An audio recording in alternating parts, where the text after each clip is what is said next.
Saludos amigos, hacemos un pequeño vídeo puesto que, hemos visto información acerca de Venezuela, también acerca de México y bien merece un pequeño comentario todo esto. Hay un artículo en Off Guardian, organización, ese medio que surgió de una suerte de rebelión en el periódico británico The Guardian y que trata ciertas noticias desde un punto de vista quizá un poco superficial, pero a veces muy significativo. Y es curioso cómo trazan un paralelismo entre lo que pasó en Siria y lo que está pasando en Venezuela.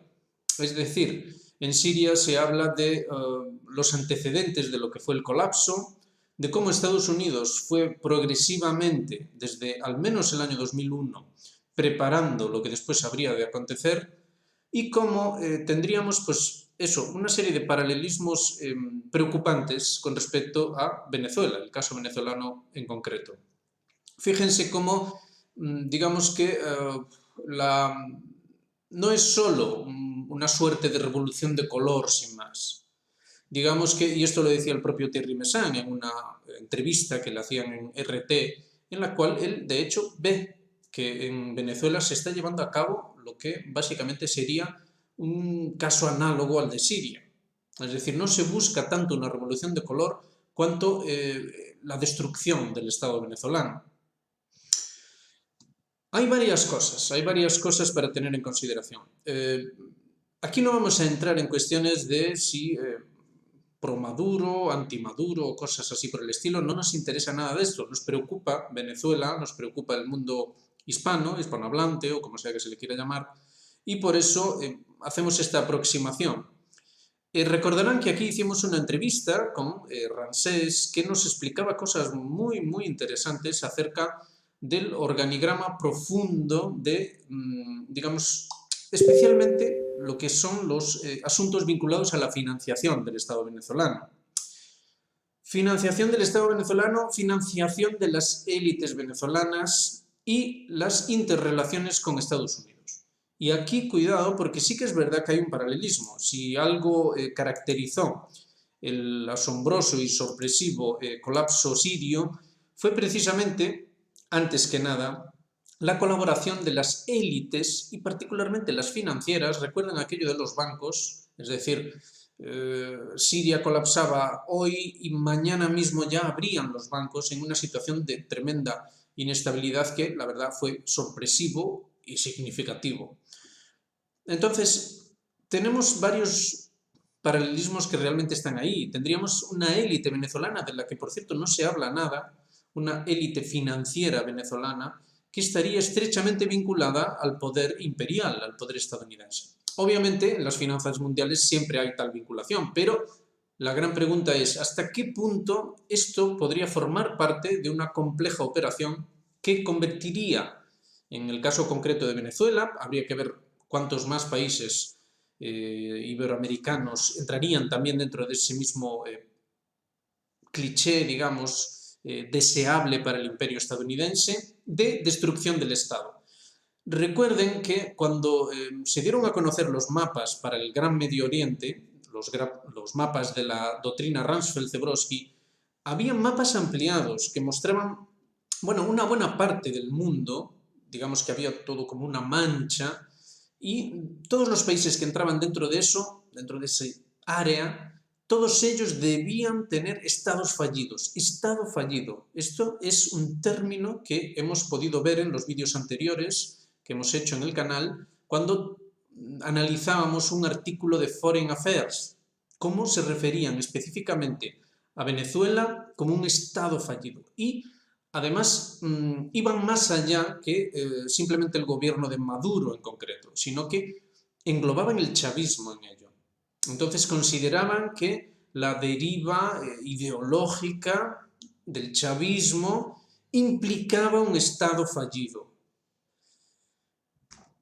Precisamente por eso estamos haciendo este vídeo, porque son muchas cosas y todas en una misma dirección. Hay más elementos, como por ejemplo las rupturas diplomáticas de ciertos estados del ambiente americano con respecto a Venezuela. ¿Y qué decir de la recompensa, como si fuese un vulgar maleante, por la captura de Nicolás Maduro. Es algo que de hecho sobrepasa, digamos que incluso el propio imperio estadounidense, digamos que está rompiendo sus propios límites de falta de escrúpulos, de falta de etiqueta, de diplomacia o de, en fin, la verdad, con todas estas baladronadas de Donald Trump, de anexionismos, etcétera, etcétera, pues ya nada sorprende, pero aún así es muy llamativo que precisamente al-Jolani, ahora llamado al-Sharaa, el líder actual de Siria, fuese retirado de esa lista de los más buscados, ¿no? Es una suerte de como del oeste, de las películas del oeste, del western. Entonces, al-Jolani, que formó parte de los diferentes organigramas dentro de lo que es toda esa configuración de redes islamistas vinculadas a la CIA, más concretamente el ISIS, Al-Qaeda, Al-Nusra, diferentes denominaciones, pero siempre lo mismo. Este Al-Golani sale y ya no hay recompensa por Al-Golani. Sin embargo, Nicolás Maduro, sí hay recompensa por Nicolás Maduro. Tengamos también en cuenta que no es solo esto, hay también otro elemento más. Y es la cuestión del narcotráfico, narcoestados. Se califica también a Venezuela como narcoestado. Es decir, fíjense cómo son diferentes directrices. Se hablaba en concreto de cómo en un caso de un... bueno, salió la noticia hoy mismo, ¿no? La pudimos ver en algún lugar, ahora mismo no recordamos dónde, pero en algún agregador de noticias aparecía la noticia de un miembro de la mafia japonesa, el cual consiguió vender una serie de armas o sistemas de armas o algo así por el estilo, consiguió vendérselos a lo que aparentaban ser unos generales iraníes, pero no, resulta que eran agentes estadounidenses disfrazados de supuestos generales iraníes. ¿Para qué hablar del viejo Irán-Contra?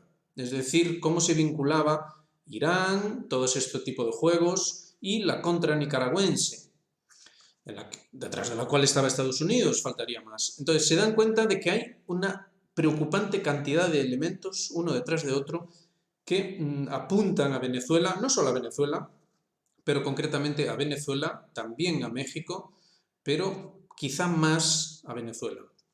Claro, está también el asunto del petróleo.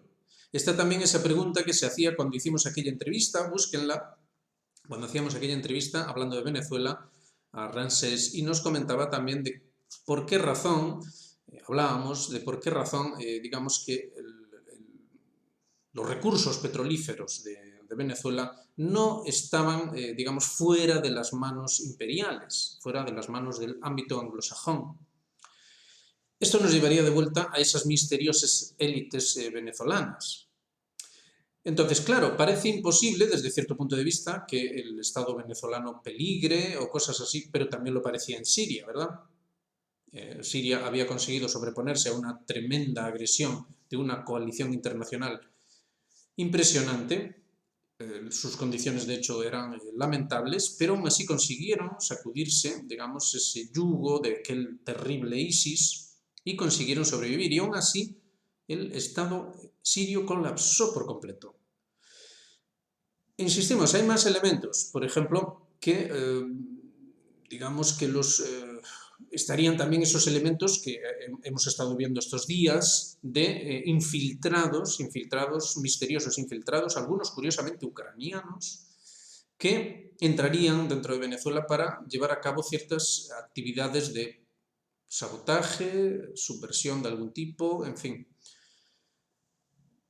Muchos elementos y no solo a ese nivel, sino también al nivel del propio análisis. Es decir, vemos ciertos análisis geopolíticos con tendencias un poco preocupantes. Se habla, por ejemplo, de cómo después del advenimiento de Donald Trump, ¿no?, como nuevo emperador, cómo de lo que cabría hablar en el mundo sería de un mundo tripolar. Un mundo tripolar, es decir, estaríamos hablando de Rusia, China y Estados Unidos. Esto, digamos, que iría a la contra de la tesis multipolar. Pero aquí hay un inciso importante que entendemos que debe decirse y que precisamente por eso lo estamos diciendo. Y es que cuidado, porque cuando los rusos y los chinos hablan de esa tesis multipolar, no están queriendo decir que haya muchos poderes más o menos pujantes en el mundo. A lo que se están queriendo referir es que ninguno prevalece. Tampoco vale eso de que, bueno, pues nos lo repartimos entre dos, bueno, pues nos lo repartimos entre tres. No, no es esa la teoría.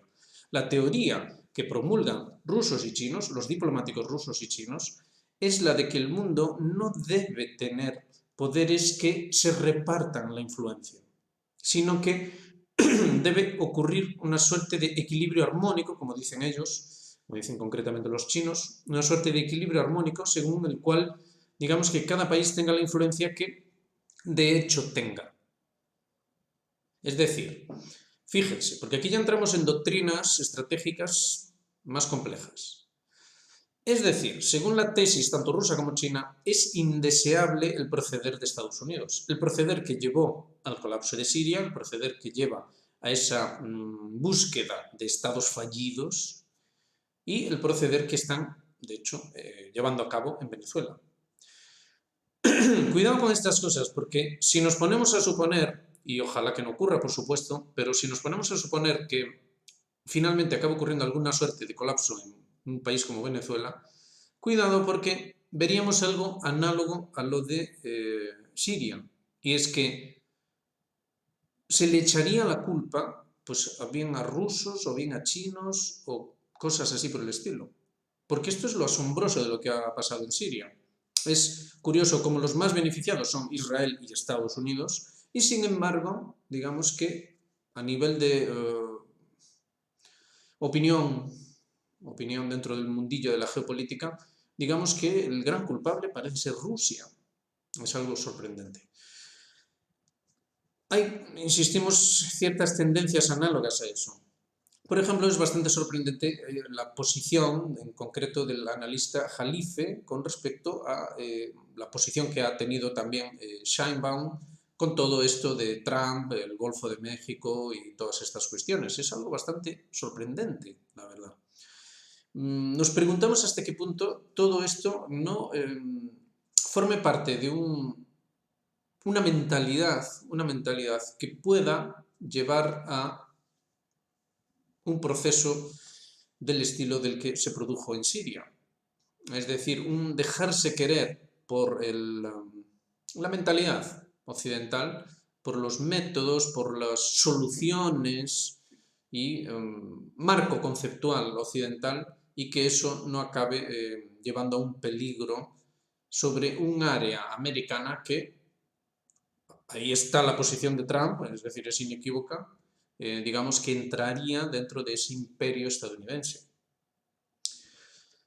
No vamos a insistir más, lo vamos a dejar ahí como invitación a la reflexión porque entendemos que no está habiendo debate sobre esto. Resumido en pocas frases. No está habiendo una ausencia de esfuerzo intelectual en torno a la necesidad en lo que es el ámbito americano de protegerse de lo que a todas luces parece que es una operación que llevaría a América una serie de procesos análogos a los de Oriente Medio. Ese sería básicamente el resumen de esta reflexión. Lo dejamos ahí. Ya saben, hagan me gusta, suscríbanse, activen notificaciones y háganse miembros de Geopolítica Actual. Y como ven, estamos aquí, bueno, analizando todo un poco y viendo de qué manera se puede encontrar la forma de plantear la necesidad de ir un poco más allá de los parámetros a los que estamos acostumbrados, de los marcos conceptuales a los que estamos acostumbrados y plantearnos si no estamos siendo todos engañados con esto de la teoría geopolítica en el mundo. Hablar a estas alturas de bipolaridad, globalismo, tripolaridad y no hacer énfasis, no hacer un poco más de repaso sobre las doctrinas que están proponiendo tanto Rusia como China, que digamos que están teniendo una propuesta a nivel mundial diferente de la occidental, no tener eso en cuenta nos parece como mínimo temerario. Insistimos, la tesis multipolar de esos países no contempla la, posición de un hegemón dominante o una coalición de hegemones dominantes. No es eso lo que plantean. Y es peligroso llevarlo por esa vía, puesto que nos conduciría, digamos que a poco menos que obligar a los demás a comulgar con las ruedas de molino occidentales. Así que nada, lo dejamos ahí. Como siempre, mandamos un gran saludo y nos vemos en la próxima.